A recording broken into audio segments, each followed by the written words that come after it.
Welcome to the Beyond Sugar Freedom podcast. I'm your host, Danielle Dame, holistic nutrition coach and speaker. Let's dive in.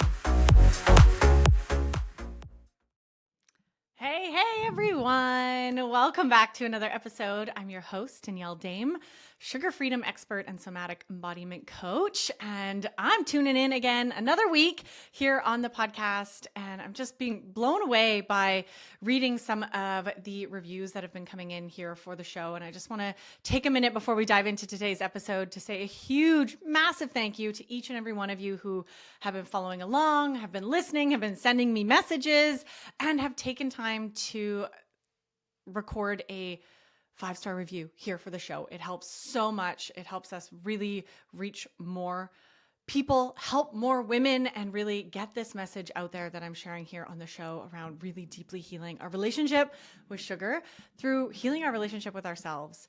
And I actually want to share one review. This is from a couple months ago that I absolutely love. Nan Jack 50 shares, I have struggled with sugar addiction and depression for years now. And after finding this podcast, I'm learning how to heal and be delivered from emotional eating. I highly recommend it to you.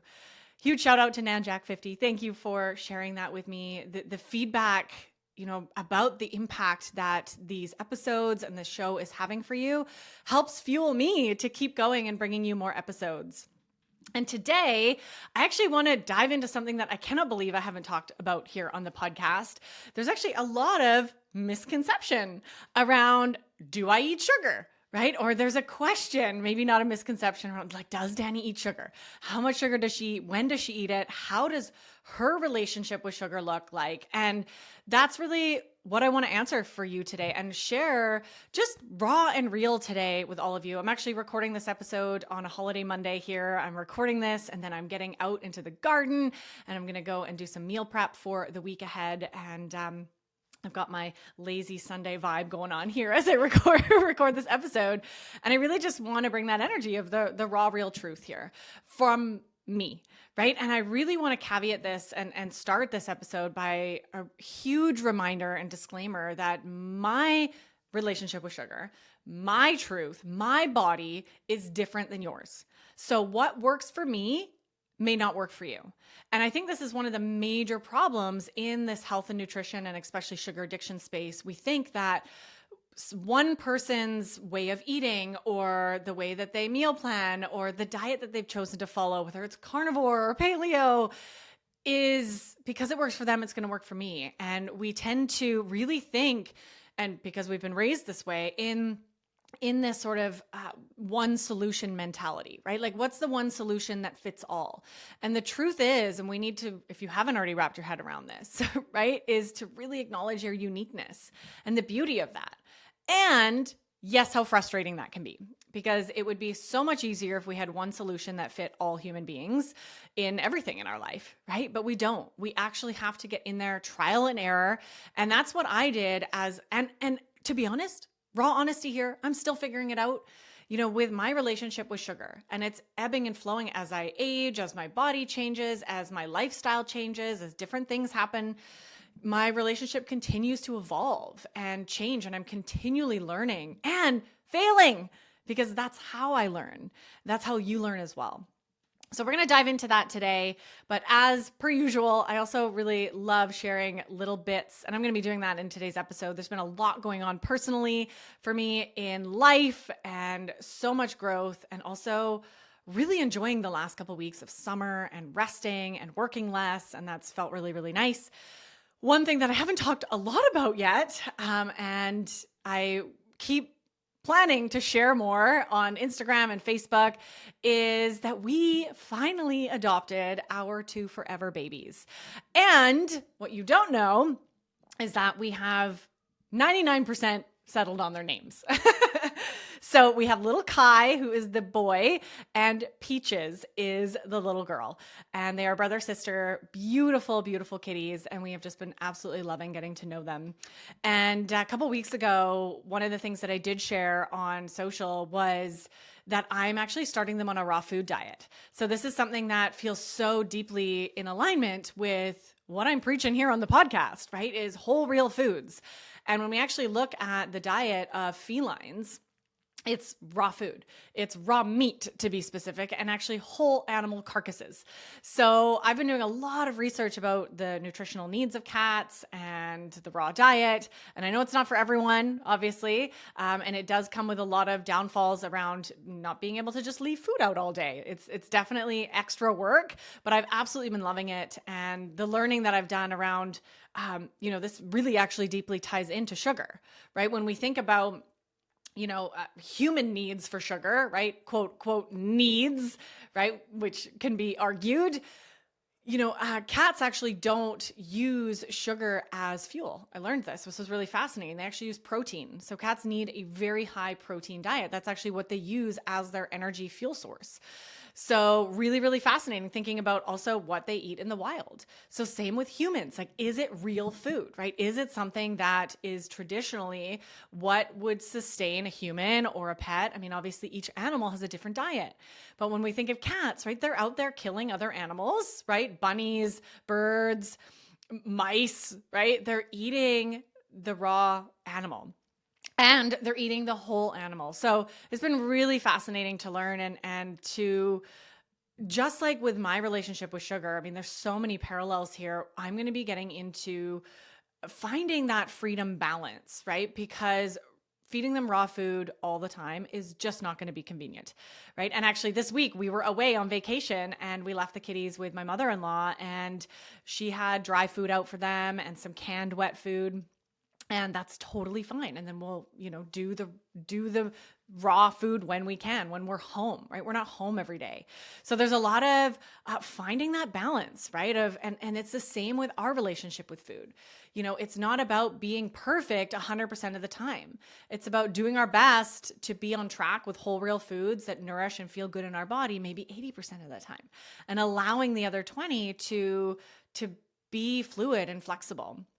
So really, really cool parallels there as I'm navigating this world. Anybody here who does raw food diets for their pets, please reach out, share your best tips with me.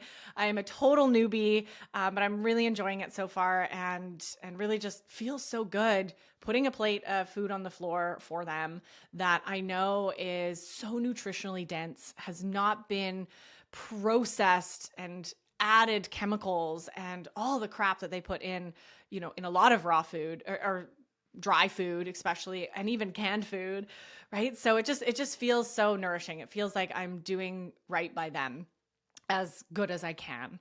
And that's not going to be perfect every time, and that's okay. So this really ties into exactly what I want to talk about today, is this concept of sugar freedom. Right. And I know that this term gets used so much. When I started using the term sugar freedom, I mean, I have it in the podcast name. I have a monthly membership group called the Sugar Freedom Collective. This term was new and fresh, and it wasn't being so used. And now everybody's using this word, right? Sugar freedom. And there's many different definitions for it, right? There's especially in the sugar addiction space. So for me, sugar freedom means getting to a place mentally, emotionally, and physically where you are in the driver's seat with your relationship with food, and especially with your cravings with sugar. So there's no need for sugar. It becomes an active, loving choice if and when you are indulging in sugar. So that sense of I have freedom and sovereignty over what my body needs, and I'm not using food anymore as an escape, as a numbing tool, as a way to get out of feeling, right? Or avoid feeling. All the reasons, these deep inner reasons that we talk about here on the podcast, which why most of us are binging on sugar.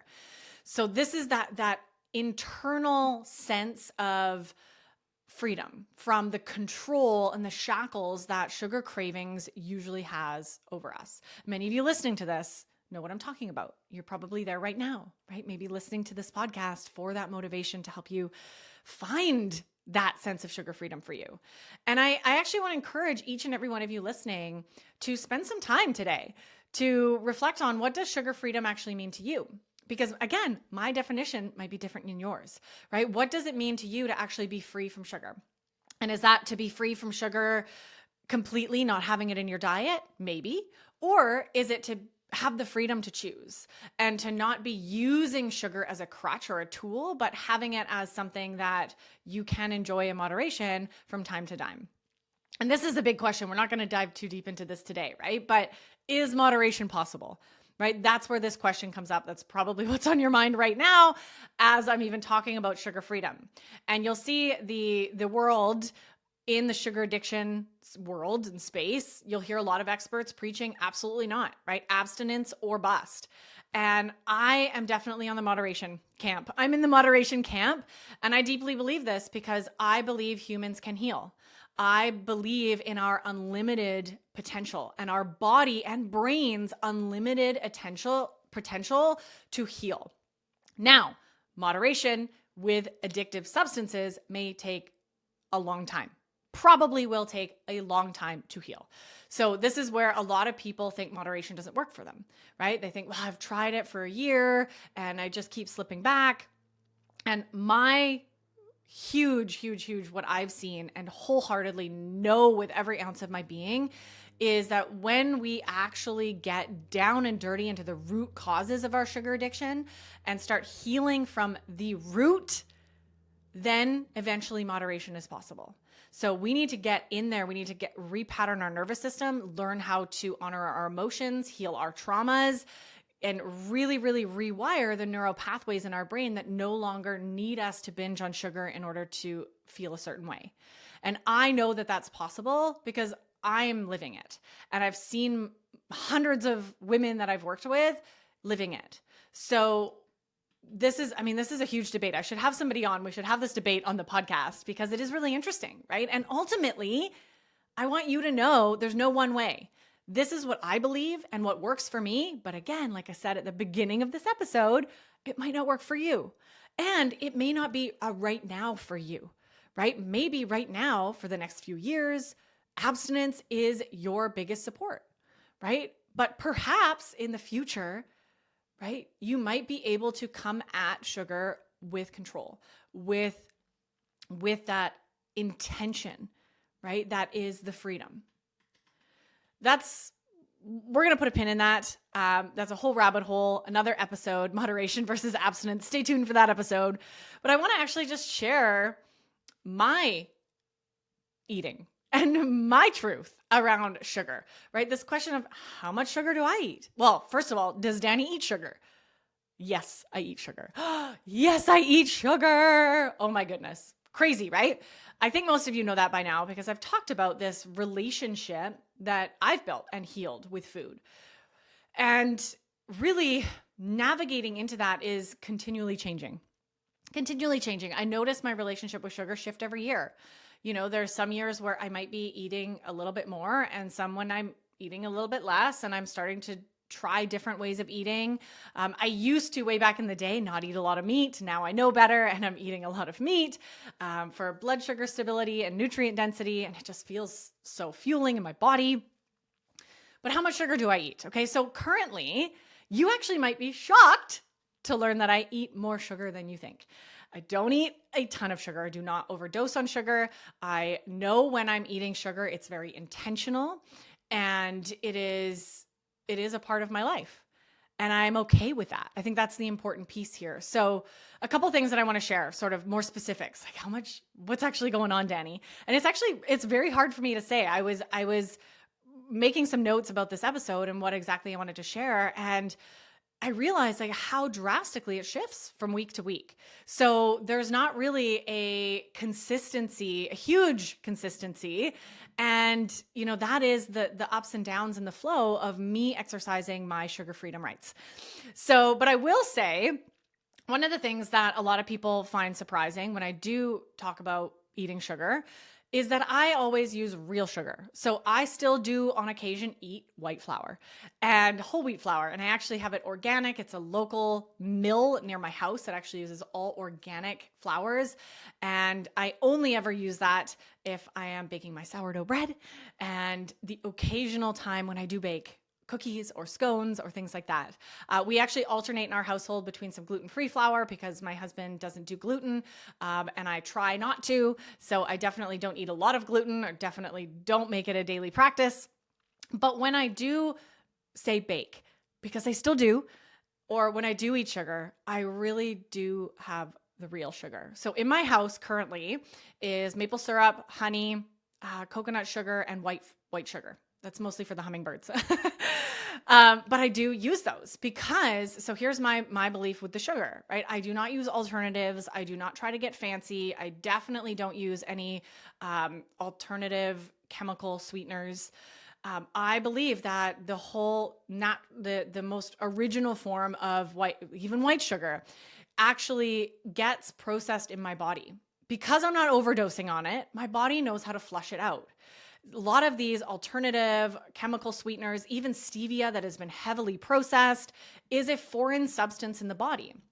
Now, sugar could be argued as a foreign substance in the body as well, but it's actually, we have the pathways to metabolize it and to flush it out in small amounts, okay? In not overdosing amounts, okay? I'm not talking to those of you here who are still in the overdose mode with sugar, right? But I definitely choose to use the real sugar and the high quality, super high quality. Actually, I just got gifted some honey from a friend who keeps bees this weekend, and it just feels like liquid gold, and I'm going to cherish it, and it's going to last me a long time because I barely ever use it.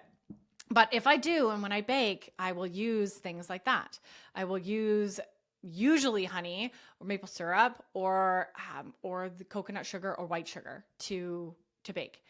And I don't get fancy with it, which is surprising to people.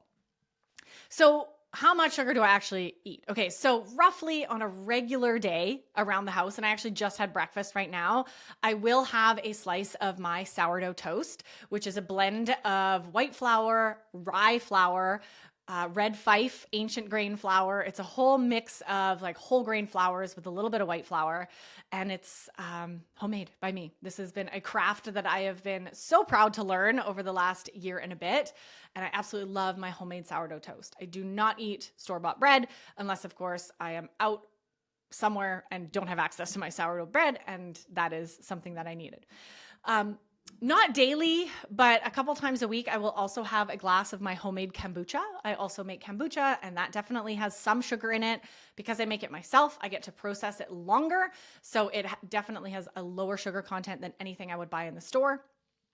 And then in between that is my home cooked meals. So on a regular, good, solid day or week here at my house, there's no extra added sugar. Those are the places that sugar sneaks in, right? That, and obviously the carbohydrates and vegetables. I'm not talking about the whole carbohydrates and the complex carbohydrates here. So that is a good week. That's like my baseline. That's my 80%. And where sugar sort of sneaks in here. And then on top of that, I absolutely do choose to indulge in a few other things. So maybe weekly or bi-weekly even, I might bake something. I haven't baked in a long time now. So again, it ebbs and flows. Like 1 month I won't bake anything, and 1 month I might bake 4 times. So it really changes, but I do definitely love to bake, and my husband loves to eat cookies as well. So we'll bake our own. We'll put a quarter or half the sugar that a recipe would call for in whatever we're baking, and we enjoy that. Actually, my neighbor just gifted me a massive zucchini yesterday, and I'm thinking I might later make some like zucchini coconut banana bread, right? And we'll see if I get around to that. So I definitely do bake occasionally, and I really enjoy that when I do it. It's a really loving endeavor and something that I choose to do intentionally. On top of that, I love wine. I'm going to say that right here for the record on the podcast. I love wine. And sometimes it has gotten away from me. And sometimes it's definitely a very intentional choice. So this is something that I'm still working on, truth be told. And I definitely love my wine. I love having a glass of red wine, especially when we have friends over, you know, to have a glass with dinner and just enjoy that. And so that's something that definitely is a sugar input for me, either weekly or bi-weekly. You know, I will let myself indulge in some beautiful wine, especially in the summer. Nothing better than a glass of white wine with chilled white wine in the hot sun. That's definitely a favorite of mine, and something that, again, ebbs and flows depending on the year and depending on the week, and is something that I am very aware of is definitely a sugar source in my life. And I need to continue to be cautious and be aware with that. So those are some of the sugar sources a lot of people don't realize are definitely in my life. And then there's another layer that you don't even know about. There's the in a pinch vacation mode, go for it, Danny mode, which is definitely where I exercise my sugar freedom. This is the 20% of eating crap that I totally let myself enjoy. And again, just coming off of vacation mode right now, I'm very fresh in this, which is why I wanted to record this episode for you, is that when I'm in a pinch, there are times when I am not up on the meal planning in my household, or I haven't gone grocery shopping yet, or I am so tired at the end of the day, I do not want to cook anything, right? Or we're out and about for the day and I forgot to pack lunch, or we're not anywhere where there is like access to healthy lunches that we could get. There's not a lot of very healthy restaurants, or especially places near where I live. So that makes it hard if we're out for the day to sometimes pick things up. So we will have takeout. We love getting like curry takeouts, Indian takeout.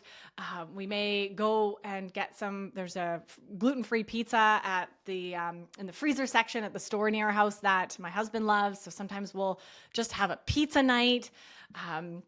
We'll eat once every couple months. I'll definitely indulge in candy, actual straight up candy. Oh my goodness, I bet you didn't think this was coming out of my mouth today. And I go for it, and I let myself, and I did that on vacation, and it was so intentional and delicious. And that is my 20%. And I know my 20%. I know in my body how much is too much and when enough is enough. And this has taken me, this is the caveat, right? When I'm now practicing my sugar freedom and maybe eating some shit, some absolutely nutritionally devoid food, I know that that's my freedom. And I know that that's the part that is, for me, okay. And that is not going to kill me. For me, the stress of obsessing over what to eat, if I'm out for the day and I'm so hungry and I am just racking my brain trying to figure out where I could get something healthy to eat, and I am stressed and exhausted, that to me is more damaging to my mental health and my physical health than just allowing myself to go get a bagel or to go and pick up what I need to get some food in my body so I can make it home. And I'm okay with that. This is really, what this next question, as I'm starting to describe this for you, for me, what sugar freedom actually looks like. And for me, it's vacations, it's camping, it's holidays, and it's also those times when I am in a pinch, right? And I'm doing the best that I can. And it might be in the airport, right? Or it might be on a road trip. Like we literally just did this yesterday, driving home from our road trip. We were completely out of food that I'd packed for our camping trip. And we're driving on our way home. We stopped, had a very nourishing, healthy breakfast at a good quality cafe. And then lunch needed to be at a cafe that didn't have healthy options. I had a pita wrap. It had chicken in it. It had a wrap, which was sugar, right? And it had some vegetables and chicken in it. And it was delicious. And I enjoyed every bite of it. And that's okay. So I allowed myself that gift of not beating myself up over having to make a choice that isn't perfect, right? To let go of that perfectionism. For me, around food and my relationship with food is so important. And again, this is just for me. I am just sharing for me. This is not a blueprint for you. You have to design your own blueprint with sugar freedom and with what your relationship with sugar looks like. Now, I will fully admit right here, right now, that I'm feeling a little bit like crap today. I definitely overindulged on this recent camping trip. There was definitely more sweets than I would normally want to eat. I definitely had more wine than I would normally want to have, and just indulged in some of these things that were in my face in this family setting that we were in. And I'm okay with that. And I'm actually grateful that my body is giving me the signals today, affecting my sleep a little bit, just feeling a little inflamed, and just noticing that, okay, I'm ready to get back on track. And I can, right? This is the piece that I know how to do for myself now, right? And as I'm in my 20% of indulging and the eating the junk and letting myself eat the junk, one of the most important things and one of the most difficult things that I have had to practice is the no guilt, right? The no guilt and the no negative self-talk. So really bringing in, okay, if I'm going to choose to indulge, I'm going to choose to just let myself eat whatever is present at this camping trip, right? Or when I want to, and have little bits, not everything. I am also going to support myself with that mentally, right? And this is a choice. This is something that I get to exercise my power in, my empowerment, right? And supporting myself, knowing that I'm eating more than would be optimal, right? So moving my body every day. We even went for a run. Who goes for a run on vacation? That felt really, really great, right? Moved our body. I hydrated a lot and I made sure to eat good meals, right? And go to bed early. Actually, we didn't spend any late nights, which I'm so proud of. Got good sleep every night. And these are the things that I know can support my body in maybe taking on a little bit of a toxic load during a vacation mode. So, this is mine. This is my journey. And you might be shocked to hear that I do let myself indulge. That 20% is crap food. It is crap food. It may be a donut, it may be candy, it may be a pizza, pasta. I do love me some pasta, wine, right? And I, again, am approaching that from a place of empowerment, right? And a place of knowing my body. So many of you, this is a huge disclaimer, might not be at the place where you can do that yet, right? For me, today is Monday at the time of recording this. I am back on track. Actually, last night I chose consciously because I could feel my sugar cravings back on just from feeding that dragon. I could feel the physical cravings coming back a little bit and I put a stop to that. So last night I fasted. I did a big intermittent fast. Last night, I think I stopped eating around 3 on our road trip home after that lunch I had and just ate breakfast this morning around 9:30. So did a nice fast, been hydrating a lot, got some good sleep last night. And right after I'm done this podcast, I'm going to do a ton of meal prep. So I'm going to spend the day in the kitchen and in my garden today, prepping some healthy meals for the next few days, for the week ahead, and just getting right back on my healthy eating train. And that has become effortless for me now. For most, that and many of you listening, that might not be where you're at yet. And I want you to really honor that. If you can't quickly get back on it when you get back from a trip or when you have a bad weekend where you choose to indulge, then it might not be time for you to let yourself indulge yet, right? There might need to be some more abstinence. There might need to be some more inner work that needs to be done in order for you to build that relationship. And for me, that's actually been the trickiest relationship to build with my body, is understanding and being in integrity with myself when I commit to coming back. And I've got to tell you this, truthfully, it was actually really hard for me last night to fast. Normally it's not. I noticed because I'd been eating crap for a few days, I noticed that my cravings were back and I was trying to rationalize myself into having dinner. I was like, ooh, I'm just going to have some pasta for dinner. Oh, just have this. It's okay. I'm still in vacation mode. I'll start again tomorrow. But I didn't. And I'm really proud of that. I knew that, nope, I need to get through this little reset fast to help my body, get back on track, to help clean out some of all that extra sugar floating around. And it's still obviously going to be over this week that I'm going to be cleaning some of that out. And I know how to do that. And I'm going to get back on track. So I also want to point out here with this 20% freedom indulgent part, one of the things that I always take away from this is constant learning, right? Constant noticing. I definitely know that I did not pack enough healthy snacks. I could have absolutely made some more healthy snacks to bring along that were easy to grab. I underestimated the grazing environment that I was going to be in as opposed to having the meals. It actually wasn't that easy for us to cook meals. So having some healthier snacks would have, and having them really easily available, I didn't have to cook them or prep them or cut anything, would have been a huge help to minimize some of the indulging that I definitely did. So just one example of the places where I'm still learning. And I'm still, when I have these experiences of overindulging, right? I get to learn so much. And I'm actually really grateful for that. Instead of guilting myself and putting myself down and feeling like telling myself I'm a failure, I'm getting to learn something. And I'm getting to be a human. I'm getting to come here on the podcast and share raw, real truths with all of you. I mean, that to me is pretty cool. And the noticing and awareness. I mean, I'm mostly over that hump with using food as an emotional crutch.